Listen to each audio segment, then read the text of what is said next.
आज हम एक नए टॉपिक के साथ जब्त और जमींदार मुगल साम्राज्य के अंतर्गत इसकी स्टडी करेंगे। इस जब्त का संबंध ये है कि किस तरीके से क्या है मुगल अधिकारी राजस्व का संग्रहण करते थे। इस राजस्व का संग्रहण करने से पहले हम ये देखेंगे कि मुगल काल में भूमि कितने प्रकार की होती है।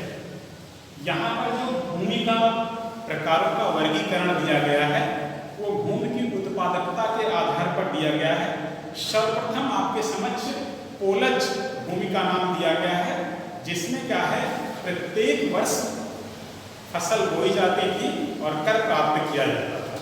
वहीं दूसरी जो है परौती के नाम से है, इसमें क्या है कृषक अपनी भूमि पर एक साल अल्टरनेट छोड़ करके क्या है फसल का उत्पादन करता था और कर प्राप्त होता था। तीसरे प्रकार की जो भूमि है वो चांचर भूमि के नाम से जानी जाती है, जिसमें क्या है 3 साल का गैप करके फसल का उत्पादन किया जाता है। और चौथा सबसे कम उत्पादकता वाली भूमि है, जिसे बंजर या उत्खाद भूमि के नाम से जानते हैं, जो क्या है 5 साल गैप के बाद उसमें फसल उत्पादन की प्रक्रिया को अंजाम दिया जाता है। इसके बाद भू राजस्व संग्रहण के संबंध में हमने एक शब्द लिखा है जमींदार। जमींदार का आशय यहाँ पर सीधा सा एक शब्द है कि मुगल वजीर को या मुगल सूबेदार को जो व्यक्ति कृषकों से कर संग्रहित करके लाता था वो जमींदार के नाम से जाना जाता है। कहीं इसे मुखिया के नाम से भी, कहीं इसे सरदार के नाम से भी जाना जाता है। इसके बाद देखेंगे कि किस प्रकार से किन किन रूपों से क्या है जो हम मुगल काल फसल में कर का हिस्सा लेता था। उसमें क्या है सबसे पहले जो हिस्सा लेने का रूप रहता है वो बटाई व्यवस्था थी। बटाई व्यवस्था का तात्पर्य क्या है कि उत्पादन प्रक्रिया में सरकार का क्या हिस्सा है। तो इस बटाई प्रणाली में 3 प्रकार की हिस्सेदारी का वर्णन है। एक जो है खेत बटाई है, दूसरा जो है लंग बटाई है और तीसरा जो है रास बटाई है।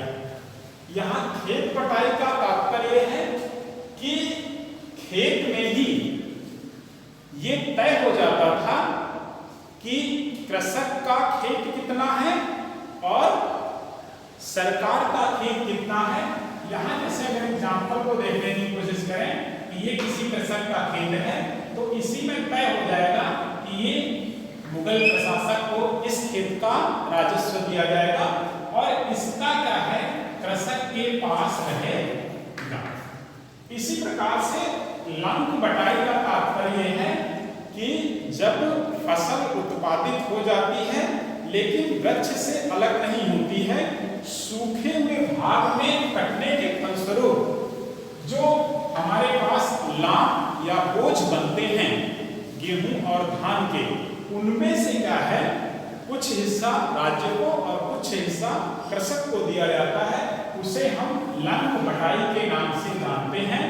आप अगर सामान्य रूप से थ्रेशर देखे होंगे जिससे हम गेहूं को दांते हैं या गेहूं मिलता है, उसमें जहां हम लगाते हैं गेहूं का पौधा वो क्या है लाख के नाम से जाना जाता है और उसी से ये शब्द क्या है बना।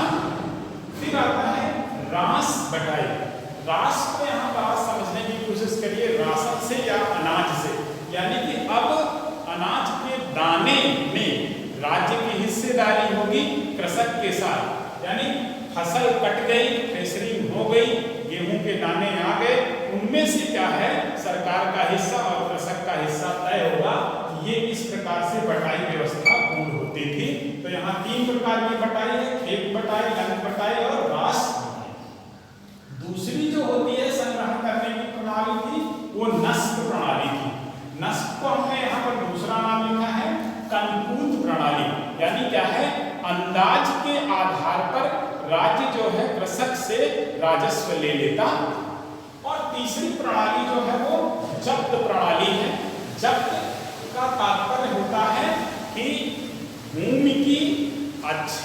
प्रकार से पैमाइश या निरीक्षण के आधार पर सरकार का कृषक के साथ अनुबंध में फसल उत्पादन का हिस्सा तय करना।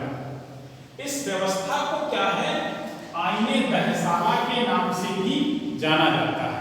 ये दहसाला वर्ण जो है 10 साल से समझा जाता है।